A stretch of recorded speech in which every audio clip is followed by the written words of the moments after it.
Religion and society, the fourth subunit for Durkheim, religion and society. Let's see what we have here. Now you have quite a few questions. Critically examine the relevance of Durkheim's views on religion in contemporary society. Critically analyze Durkheim's views on elementary forms of religious life and role of religion. Discuss the consequences of religious revivalism. In what way did Durkheim perceive religion as functional to society? Elaborate the views of Durkheim on the elementary forms of religious life. According to Durkheim, the essence of religion in modern society is the same as religion in primitive society. Comment. So you get a sense, right? You get a broader sense as to what exactly Durkheim is up to.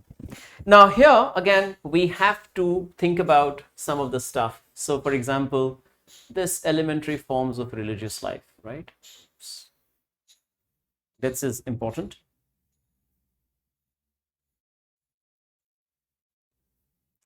Religion as functional. Again, essence of religion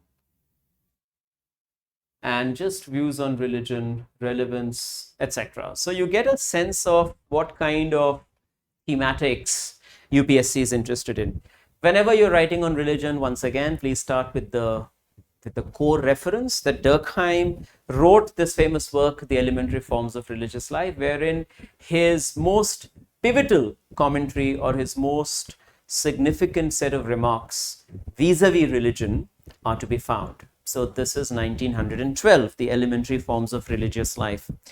Now, there is, and Durkheim basically, he got interested in the question of religion right after suicide. So when he was studying suicide and when he came up with the book, of course, religion is something that was one of the important components. And after writing that book, Durkheim got interested in the question of religion. And of course, then throughout his intellectual career, he remained very much invested in the question of religion as a social fact. So Durkheim, when he talks about religion, he is basically looking at how social structures get internalized. So this is something that Durkheim finds very exciting about religion. How the social structures get internalized, right? This is something that according to him is very, very important. And religion, when he's studying religion, this is quite clear for him. And this is his ultimate goal, to figure it out, how sort of a social fact like religion is internalized, right? Internalized. And basically, when he's studying religion, he simply wants to underline the deep connections that exist between social facts on the one hand and human consciousness on the other. So some kind of a connection between social fact, religion, and the human individual consciousness. So he has a definition of religion. In the context of the definition, he talks about system of beliefs, practices and rites that are practiced towards sacred things. So he brings in sacred and profane, which is a very important distinction. And there could always be a short note on sacred and profane. So basically a set of ideas and attitudes which are held in relation to sacred things. So all the customs, traditions, practices. So he points out that all religions actually make a distinction between the sacred and the profane. So the religions of the world, all prominent, important, major religions of the world, there is a tendency in them to divide the world into what we call the sacred, two regions, the sacred and the profane. And Durkheim believed that this particular division of the world, these two regions that we have as a result of religion, one contains all that is sacred and the other contains all that is profane. And this is the most important, the most distinctive trait of religious life. And the sacred and the profane cannot really get intermixed. So the definition, the pointers related to sacred and profane, I don't want to go into, but the Durkheim's core definition is that a religion is a unified system of beliefs and practices which unite into one moral community called a church, all those who adhere to them. So this is something that Durkheim points out.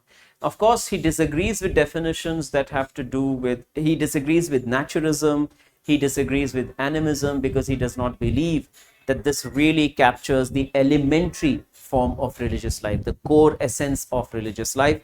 So he is not really in favor of whatever is put forth by Taylor, whatever is put forth by Max Muller, and so on. And he talks about collective effervescence, and I'm sure you have already paid attention to it, but please, reread it, please revise it. There is always a possibility of a short note on collective effervescence, and collective effervescence is also related to the French Revolution by Durkheim. In one of his essays, he points out that the French Revolution marks the beginning of collective effervescence, a certain kind of a release of a collective, more than a supra-individual energy.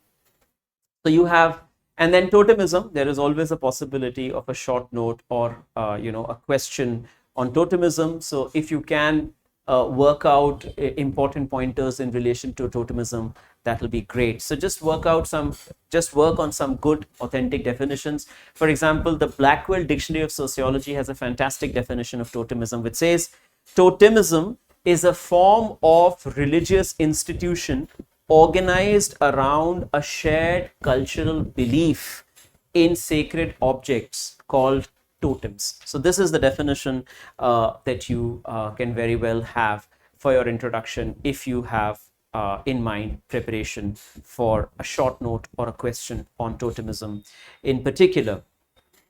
Now, then there is also the cult of the individual. When we are talking about Durkheim, the cult of the individual is also what we call moral individualism, or it's also called civil religion.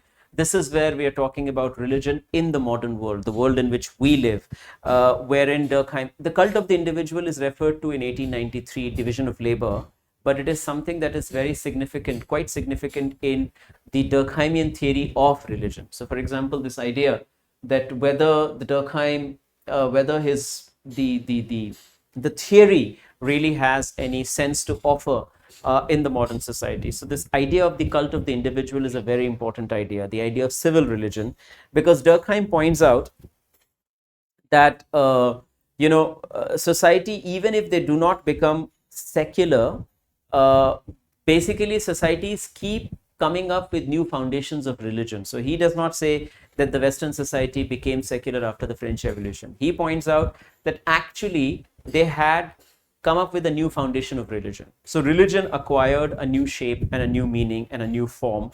And he says that after the French Revolution, religion actually had to cater to other things. So religion completely sort of adapted to the new developments. And it is in this context that he talks about the cult of individual, which according to him was possible by the secularization of the society. So every time you're referring to secularization, you can always refer to Durkheim's idea of cult of the individual. So this is Religion in Society, which is a later unit in paper 1. But you can always refer to Durkheim's cult of the individual, because he points out cult of the individual is very much a consequence. It was made possible by secularization of the society. So that's another thing that you can always refer to. Now, when it comes to criticisms, of course, Durkheim is repeatedly criticized when it comes to his views on religion and society, or forms of religion, elementary forms of religion. He is criticized because there is a double standard. So on the one hand, he does not entertain anything that he finds speculative or mysterious. But if you think about the idea of collective representation, well, collective representation in itself is somewhat mysterious and speculative. So this is what we call, Durkheim is not really walking the talk. So that's a problem. Then he also makes this distinction between, he uses this sacred profane distinction to point out that it is not God, but society that is more important in understanding religion as a social fact. But the fact of the matter is that sacred profane cannot be thought about without thinking about God. God remains a very, very powerful reference every time we think about sacred profane distinction. Then also in relation to totemism, Durkheim believes that totemism is a religion, but there are anthropologists who are very clear that this merits more discussion and deliberation, because there is literature that tells us that totemism is not to be understood as a religion, but more of a kinship organization. So a totemic clan is not really to be defined in terms of religion, but in terms of the kin network that the clan has. And there is also no conclusive evidence to support the claim, because Durkheim keeps saying totemism is the most elementary, totemism is the most elementary, not naturalism, not animism, but there is hardly any conclusive evidence. Durkheim simply fails to provide any conclusive evidence that actually tells us that totemism or the totemic religion is the earliest expression of religiosity. Even Pritchard also points out that Durkheim's theory of religion does not really take into account the individual. For example, does not take into account the individual, and because it does not take into account the individual, it altogether neglects the role of emotions. And as I pointed out earlier as well, emotions play a very important role when it comes to religion, religiosity, faith, devotion, etc. Then it has also been pointed out that Durkheim's theory of religion insists too much on solidarity, collectivism, order, harmony, some kind of coming together, this whole idea of collective effervescence, etc. But this is not really applicable to all societies. For example, what Durkheim is pointing out might make sense in relation to religion in primitive societies, but it might not work in relation to societies we live in, wherein we have multiculturalism, we have multi-religious societies, we have atheists, we have people who profess religion, we have people who publicly profess no religion or question religion or even abuse religion.